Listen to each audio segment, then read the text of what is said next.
بسم اللہ الرحمن الرحیم۔ محترم ناظرین، السلام علیکم ورحمۃ اللہ وبرکاتہ۔ درود ماہی کے بارے میں مچھلی کی حکایت۔ ایک بزرگ رحمۃ اللہ تعالی علیہ دریا کے کنارے وضو کر رہے تھے کہ ایک مچھلی آئی اور اس نے یہ درود شریف پڑھا۔ انہوں نے دریافت کیا کہ اسے کس سے سیکھا؟ اس مچھلی نے جواب دیا کہ ایک دفعہ دریا کے کنارے پر میں نے ایک فرشتہ کو پڑھتے سنا اور یاد کر لیا۔ اسی روز سے ہر آفت و بلا سے محفوظ ہوں۔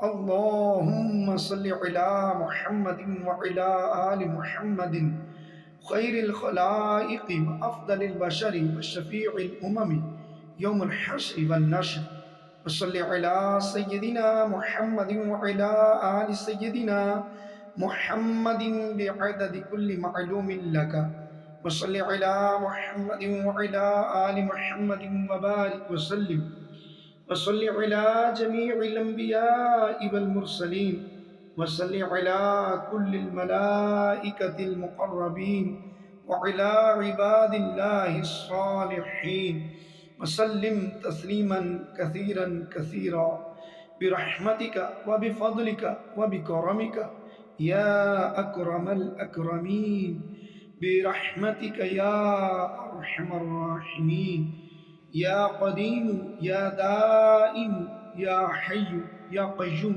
یا وتر یا احد یا صمد یا من لم یلد ولم یولد ولم یکن له کفوا احد، برحمتک یا ارحم الراحمین۔ پیارے بھائیوں، اچھی بات کو آگے پھیلانا صدقہ ہے۔ پلیز ویڈیو کو لائک، شیئر اور کومنٹ کر کے سبسکرائب ضرور کریں۔ جزاک اللہ۔ دیکھتے رہیے آپ کا اپنا YouTube channel take for Ilyas. جزاک اللہ خیرہ۔